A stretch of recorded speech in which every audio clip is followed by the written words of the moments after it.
अब अगर आप ये वीडियो देख रहे हो तो आई होप आपने इसका पिछला पार्ट देख लिया है, और अगर नहीं तो इसका लिंक मैंने आई बटन और डिस्क्रिप्शन में मेंशन किया है, जिसे देखना ना भूलिएगा वरना ये वीडियो आपके पल्ले नहीं पड़ेगी।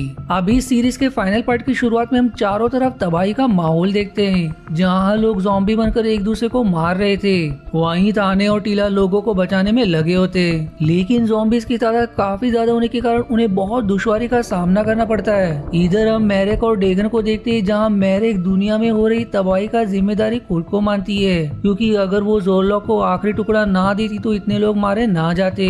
और डेगन उसे समझाता है कि इसमें तुम्हारी कोई गलती नहीं है, तुमने बिल्कुल ठीक फैसला लिया था, हम जरूर उस हथौड़े को ढूंढ लेंगे। लेकिन तभी उन्हें कुछ शोर सुनाई देता है, जहाँ गांव के लोग ज़ॉम्बी से बचकर भाग रहे होते, इसलिए मैरेक और डेगन उन्हें बचाने जाते।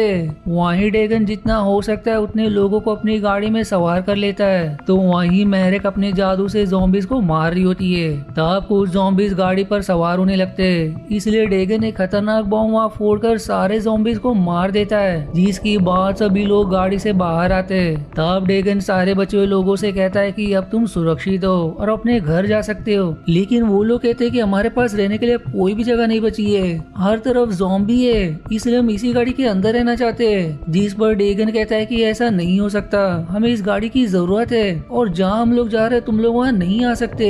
लेकिन वो लोग एक नहीं सुनते। तब मैरेक डेगन से कहते हैं कि इन्हें गाड़ी दे दो, हम पैदल ही आगे बढ़ेंगे। जिस पर अब ना चाहते हुए भी डेगन उन्हें गाड़ी दे देता है और उनके साथ सैरा को भी वहीं छोड़ देता है, जिसके बाद वो और मैरेक पैदल ही आगे बढ़ने लगते।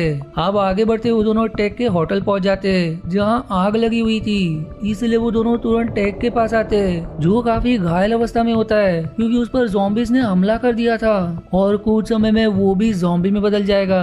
इसलिए वो मैरेक से कहता है कि मुझे माफ कर देना, मैं लालच में आ गया था, जो मैं उस पत्थर के बदले वो ताज लेना चाहता था ताकि डॉर्फ का राजा बन सकूं, लेकिन तुमने जो फैसला लिया बिल्कुल ठीक था। जिस पर अब मैरेक कहती कि हमें हैमरहेड का जादुई हथौड़ा चाहिए जो अंडरवर्ल्ड में है, हम वहाँ कैसे जा सकते हैं। जिस पर टेक कहता है कि वहाँ जाने का सिर्फ एक ही रास्ता है, तुम्हें मरना होगा, जिसके बगैर तुम अंडरवर्ल्ड में नहीं जा सकती। जो इतना कहकर अपना दम तोड़ देता है। अब अगले दिन मैरेक और डेगन उस जगह के लिए निकल जाते हैं जहाँ इतिहास से जुड़ी किताबें मौजूद है, उस उम्मीद में कि वहाँ से अंडरवर्ल्ड जाने का रास्ता हो। साथ ही उन किताबों को जमीन के नीचे बनी एक गुप्त जगह में छिपा कर रखा गया है, इसलिए वो दोनों एक टनल के रास्ते आगे बढ़ते उस गुप्त जगह तक पहुंच जाते हैं, जहाँ कई सारे किताबें होती है जो कि लिश किंग के समय लिखी गई थी। उन किताबों को पढ़कर मैरेक को हैमरहेड के बारे में पता चल जाता है कि वो एक देवता था जिसकी लिश किंग से लड़ाई हुई थी, लेकिन लिश किंग ने उसकी हत्या कर दी।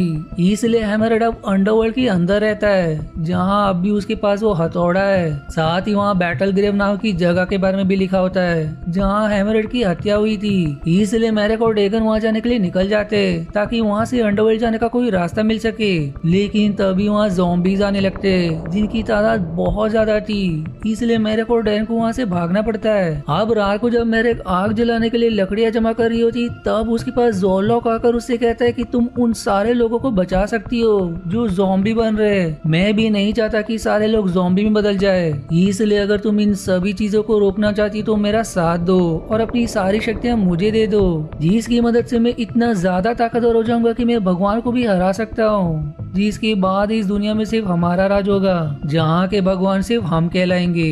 लेकिन मैरेक उसे साफ मना कर देती है, जिस पर अब ज़ोरलॉक कहता है कि तो ठीक है, जितनी भी हत्या होगी उन सभी की जिम्मेदार तुम खुद होगी। जो इतना कहकर वहाँ से चला जाता है। आप कुछ समय बाद वहाँ थाने का भेजा एक सिपाही आकर मैरेक से कहता है कि ज़ोरलॉक की सेना 3 दिन के अंदर हमारे शहर तक पहुँच जाएगी, और अगर ऐसा हुआ तो पूरा शहर बर्बाद हो जाएगा, कोई भी इंसान जिंदा नहीं बचेगा, इसलिए 3 दिन के अंदर ही उस हथौड़े को ढूंढने की कोशिश करो। जो सुनकर अब डेगन और मैरेक परेशान हो जाते, क्योंकि उनके पास ना ही गाड़ी और ना ही घोड़ा है, और बिना घोड़ा गाड़ी के उन्हें बैटल ग्रेव तक पहुंचने में 3 दिन लग जाएंगे। लेकिन वो फिर भी हिम्मत ना हार कर अगले दिन फिर से अपना सफर शुरू करते। अब आगे बढ़ते हुए मैरेक यही सोच रही होती है कि मुझे ज़ोरलॉक का साथ देना चाहिए या नहीं, ताकि इससे लोगों की जान बच जाए। लेकिन डेगन कहता है कि तुमने आखिर ज़ोरलॉक की बातों पर भरोसा कैसे कर लिया, वो तुमसे झूठ कह रहा है। तुम्हारी शक्तियाँ लेकर वो तुम्हें भी मार देगा और फिर सारे लोगों को ज़ॉम्बी में बदल देगा। लेकिन तब भी मैरिक को समझ नहीं आता कि उसे बैटल ग्रेव जाना चाहिए या फिर ज़ोलॉक के पास। तभी सामने उन्हें दो घोड़े दिखाई देते, जिसे देख डेगन मैरिक से कहता है कि देखो भगवान खुद हमारे साथ है, अब हम जल्दी बैटल ग्रेव पहुंचकर हथौड़ा प्राप्त कर लेंगे। जिसके बाद फिर दोनों घोड़े पर सवार होकर बैटल ग्रेव के लिए निकल जाते। लेकिन रात भर सफर करने की वजह से घोड़े थक जाते, इसलिए डेगन और मैरिक को फिर से पैदल ही आगे बढ़ना पड़ता है। और थोड़ी दूर आने के बाद वो बैटल ग्रेव पहुंच भी जाते, जहाँ उन्हें हैमरहेड की कब्र दिखाई देती है। मैरिक उस पर लिखी लाइन को पढ़कर उसे समझने की कोशिश करती है ताकि इससे अंडरवर्ल्ड जाने का रास्ता मिल सके, लेकिन वहाँ अंडरवर्ल्ड जाने के बारे में कोई जानकारी नहीं होती, जिससे दोनों परेशान हो जाते क्योंकि उनकी इतनी मेहनत बर्बाद हो गई। अब इससे मैरिक ठान लेती है कि वो ज़ोलॉक की बात मान लेगी, इसलिए वो ज़ोलॉक के पास जाने लगती है। लेकिन तब उसे रोकने थाने और टीला वहाँ जाते, जो उसे ज़ोलॉक की मदद करने से मना करते।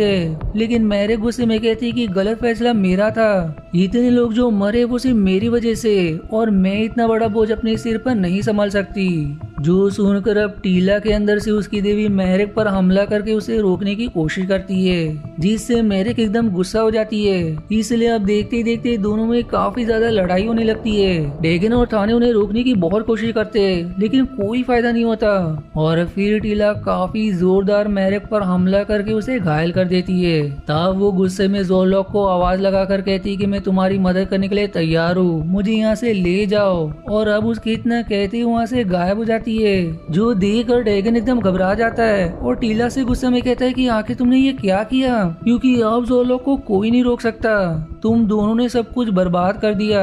इधर ज़ोलॉक मैरिक से कहता है कि आखिर तुम मेरे पास आ ही गई, लेकिन मैरिक कहती कि मैं यहाँ तुम्हारी मदद करने नहीं बल्कि तुम्हें हराने की कोशिश करने आई हूँ। जिस पर ज़ोलॉक कहता है कि कोशिश करके देख लो। वहीं इधर डेगन उम्मीद छोड़कर वहाँ से जा रहा होता है। तब थाने उसे समझाता है कि हमारे पास अब भी एक मौका है, हम उस हथौड़े को वापस ला सकते हैं। जिस पर डेगन कहता है कि मेरे पास एक प्लान है, हम दोनों मरकर अंडरवर्ल्ड जाते हैं और फिर जैसे ही हथौड़ा मिलेगा टीला में जीवित कर देगी। जिस पर टीला कहती है कि मैं तुम्हें जीवित तो कर सकती हूँ, लेकिन इसके लिए तुम्हें मेरे दिल की 80 धड़कन पूरी होने से पहले हथौड़ा प्राप्त करना होगा। उससे ज्यादा समय लगा तो मैं तुम्हारी आत्मा को तुम्हारे शरीर के अंदर नहीं डाल सकूंगी। जिस पर दोनों मान जाते। अब टीला उन दोनों को भी जहर पिलाकर मार देती है, जो अब हैमरहेड के कब्र के पास होने की वजह से वो दोनों सीधे अंडरवर्ल्ड में उसी के पास पहुंच जाते हैं, जो उसी जादुई हथौड़े से हथियार बना रहा होता है। अब डेगन और थाने उससे उसके हथौड़े की मांग करते हैं ताकि ज़ोलॉक को रोका जा सके। जिस पर वो सवाल करता है कि तुम दोनों तो मर चुके हो, तो उसे कैसे रोकोगे। इस पर डेगन कहता है कि एक देवी है जो हमें जीवित कर देगी, तुम बस अपना हथौड़ा हमें दे दो। लेकिन हैमरहेड उन्हें अपना हथौड़ा नहीं देता, इसलिए वो दोनों उससे लड़ना शुरू कर देते।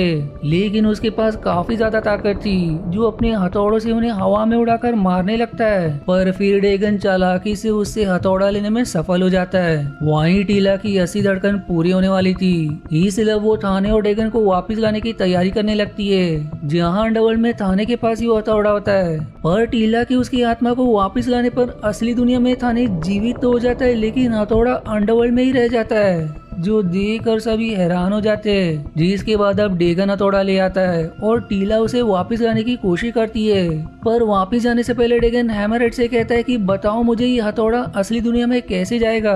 लेकिन हैमरहेड उसे कुछ नहीं बताता, इसलिए डेगन हथौड़ा लिए बगैर असली दुनिया में जाने से मना कर देता है, जिससे टीला उसे जीवित नहीं कर पाती, जो देखकर वो और थाने एकदम दुखी हो जाते हैं। वहीं ज़ोलॉक मैरिक को डेगन के मरने वाला घटना इस तरह दिखाता है जिससे ऐसा लगता है कि थाने और टीला ने मिलकर उसकी हत्या कर दी। साथ ही वो मैरिक को भी भड़काने लगता है कि जिन दोस्तों पर तुमने भरोसा किया उन्होंने ही तुम्हें धोखा दिया, जो देखकर मैरिक गुस्से में ज़ोलॉक को अपनी शक्तियां देने के लिए मान जाती है। इधर अंडरवर्ल्ड में अब हैमरहेड डेगन को बताता है कि वो हथौड़ा असली दुनिया में क्यों नहीं जा रहा था, क्योंकि डेगन ने वो जादुई ताज नहीं पहना था जिससे वो हथौड़ा को असली दुनिया में ले जा सके।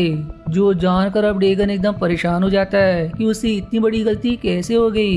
हैमरहेड अब उसे बताता है कि अगर असली दुनिया में कोई भी वो ताज पहन ले तो तुम अंडरवर्ल्ड से उसे वो हथौड़ा दे सकते हो, और यही वजह है कि मैंने जानबूझकर तुम्हें ये रोका ताकि यहाँ से तुम असली दुनिया में हथौड़ा भेज सको, क्योंकि तुम ताज अंडरवर्ल्ड में लाए नहीं। लेकिन असली दुनिया में थाने उस ताज को हाथ में लेकर उसे नहीं पहनता, जो देखकर डेगन एकदम गुस्सा हो जाता है। तब हैमरड उसे बताता है कि अंडरवर्ल्ड असली दुनिया की एक परछाई की तरह है। अगर तुम यहाँ से ज़ोलॉक के पास जाओ तो तुम्हें वहाँ मेरेक दिखाई देगी, और अगर वो उस ताज को पहन लेगी तो तुम उसे हथौड़ा दे सकते हो, लेकिन जब वो ताज पहनेगी तभी वो तुम्हें देख सकती है, उसके बगैर नहीं। जो सुनकर डेगन तुरंत हथौड़ा लेकर मेरेक के पास जाने लगता है। वहीं इधर असली दुनिया में ज़ोलॉक मेरेक की शक्तियों को अपने अंदर समा रहा होता है। तब वहाँ टीला और थाने मेरेक को रोकने आ जाते हैं, लेकिन गुस्से में वो उन पर हमला करने लगती है। पर वो जैसे तैसे सारी बात बताते हैं कि उस हथौड़े के लिए डेगन ने खुद अपना बलिदान दे दिया, जो जानकर मेरेक का उनके प्रति गुस्सा खत्म हो जाता है। लेकिन तब तक ज़ोलॉक ने मेरेक की सारी शक्तियां अपने अंदर समा ली थी, जिससे वो भगवान से भी ज्यादा ताकतवर होकर उन्हें भी हरा सकता है। और इस चीज की शुरुआत वो सबसे पहले टीला के अंदर उसकी देवी को खत्म करके करता है, जिससे देवी का अस्तित्व ही खत्म हो जाता है और टीला वहीं बेहोश हो जाती है। वहीं मेरेक जैसे ही ज़ोलॉक को छूती है वो उसके शरीर के अंदर चली जाती है, जहाँ उसे गोजुन दिखाई देता है, जिसे ज़ोलॉक ने अपने अंदर समा लिया था। गोजुन अब उसे हिम्मत देता है कि तुम अब भी ज़ोलॉक को खत्म कर सकती हो, लेकिन याद रहे तुम्हारी शक्ति ज़ोलॉक के अंदर जाने के बाद अगर तुमने उस पत्थर को तोड़ दिया तो इससे तुम्हारी भी मृत्यु हो जाएगी। तो क्या तब भी तुम इस काम को करने के लिए तैयार हो? जिस पर वो हाँ में जवाब देती है, जिसकी अब इतना कहने के बाद वो उसके शरीर से बाहर आ जाती है। आप दो के बाद ज़ोलॉक मेरेक के साथ दुनिया भर के सारे इंसानों की ताकत को अपने अंदर समाकर उन्हें ज़ॉम्बी में बदलने लगता है। तब अंडरवर्ल्ड वाली दुनिया में डेगन हथौड़ा लेकर मेरेक के पास आता है और उसे आवाज लगाने की कोशिश करता है, इस उम्मीद में कि वो ताज पहन ले जिससे वो हथौड़ा उसे दे देगा। वहीं असली दुनिया में मेरेक भाग्य से उस ताज को पहन भी लेती है, और अब ताज के पहनते उसे डेगन दिखाई देता है, जो उसे हथौड़ा दे देता है। इसलिए वो तुरंत हथौड़ा लेकर ज़ोलॉक पर हमला करने की कोशिश करती है, लेकिन उसकी ताकत अब बहुत ज्यादा बढ़ चुकी थी, जिससे मेरेक का एक भी वार उसे नहीं लगता। तब ज़ोलॉक के अंदर से गोजुन कुछ पल के लिए उसे रोकने की कोशिश करता है, जिससे मेरेक को मौका मिल जाता है उस पत्थर को तोड़ने का जो ज़ोलॉक के सीने में लगा है। इसलिए वो तुरंत उस हथौड़े से पत्थर को तोड़ भी देती है, जिससे ज़ोलॉक धुएं में बदलकर गायब हो जाता है, और अब उसके मरते ही दुनिया भर के सारे ज़ॉम्बीज भी मारे जाते हैं। अब ज़ोलॉक के मरते ही मेरेक भी थाने और टीला के सामने अपना दम तोड़ देती है, जिससे वो दोनों एकदम दुखी हो जाते हैं, जो आखिर में उसे डेगन के कब्र के बाजू में दफना देते ताकि अंडरवर्ल्ड में दोनों हमेशा साथ रहे। वहीं अंडरवर्ल्ड में डेगन समुद्र के किनारे मछलियां पकड़ रहा होता है, जहाँ फिर उसके पास मेरेक आती है, जो दोनों भी अब एक दूसरे को देखकर खुशी से गले लगा लेते हैं। और फिर इसी मिक्स फीलिंग के साथ ये 5 मूवीज की सीरीज यहीं समाप्त हो जाती है। अब दोस्तों मेरी वीडियो तो खत्म हो गई और मैंने पूरी मेहनत भी की कि आपके लिए एक अच्छा वीडियो बनाऊं और अच्छी मूवी की एक्सप्लेनेशन लाऊं। इसलिए मेरी आपसे एक विनती है कि मैंने मेरे तरफ से मेहनत कर दी है, आप भी बस 1 सेकंड का मेहनत जरूर करें। मेरी वीडियो को लाइक और कमेंट करना ना भूले, इससे मुझे बहुत मदद मिलती है, क्योंकि आपके लाइक और कमेंट से ही मेरा चैनल चल पाता है। वहीं अगर आपके पास कोई स्पेशल रिक्वेस्ट है मूवी एक्सप्लेनेशन की तो मुझे कमेंट में जरूर बताएं। मिलते अगले वीडियो के एक्सप्लेनेशन पर, तब तक के लिए धन्यवाद दोस्तों। आशा है आपको मेरी एक्सप्लेनेशन पसंद आई। यदि हाँ तो प्लीज वीडियो को लाइक करना और चैनल को सब्सक्राइब करके सपोर्ट करना ना भूलें। मिलते हैं अगले एक्सप्लेनेशन वीडियो में, तब तक के लिए धन्यवाद दोस्तों।